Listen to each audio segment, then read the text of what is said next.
some of you might be thinking, what is the point of planning and scheduling?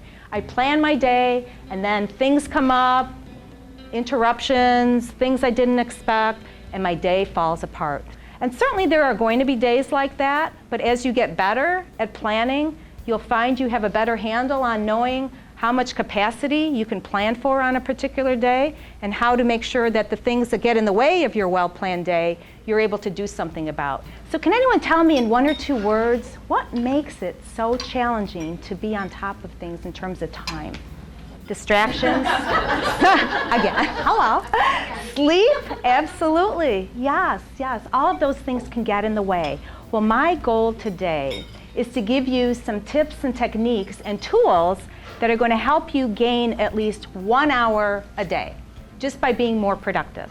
So that's 5 hours a week. The goal is, let's get the right things done. So who here would like to help me out? All you need to do is to like money and chocolate. I'm sure there's no one here. We got them. You got the first hand up, so come on up. In 5 seconds to pick up as much money as you can, but you can only pick up 1 bill at a time. Okay?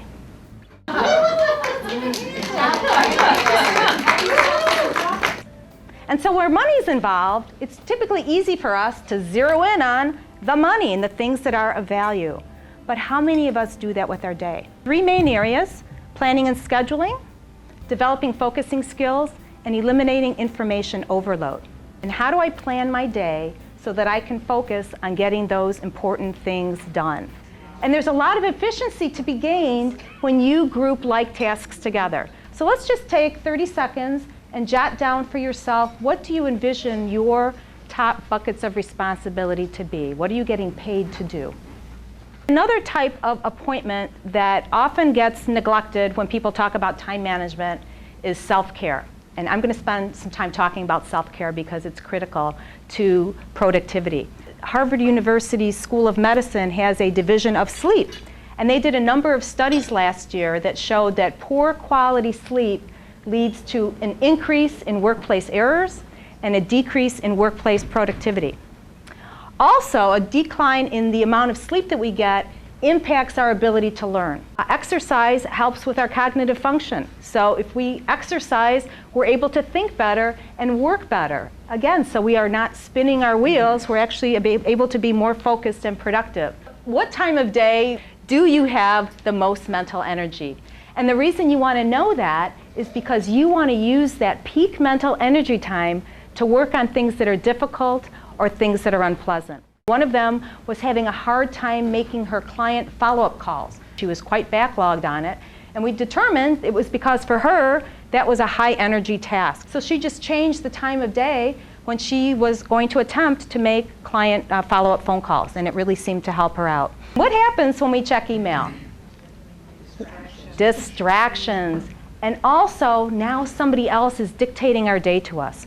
We want to find ways to make sure that we are in control of our email instead of our email controlling us. And this is probably one of the hardest time management skills that people have in terms of implementing new habits. But it can be really a game changer in terms of the productivity of your day. On paper, you can do something similar. This is what's called action files.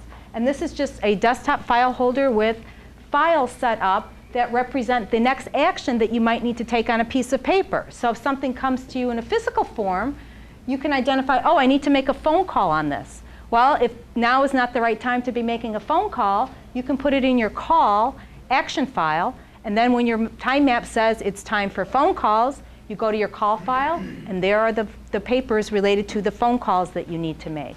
This is a sample of a file system for paper files. I worked with an associate setting up her filing system, and several days later she had a surprise branch audit.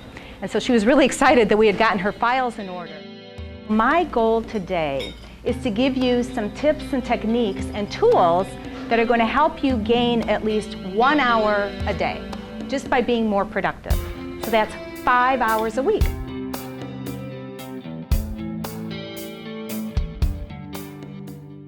the time map, for example, the control that you've got in your day-to-day schedule is about choice. What was most exciting, though, to hear you say, something that I hadn't thought of myself, was when you do get interrupted, to go ahead and find a way to keep your place. I loved your point on exercise, and I was actually speaking to one of my colleagues today about how we need to plan an exercise date every day at lunch, because if she knows, and I know she knows that I'm going to have to go, we'll do it, and we'll go, and then from all the good information you said about exercise is going to lead to higher cognitive ability. How important is that for financial services and what we do for a living? So thank you for your comments.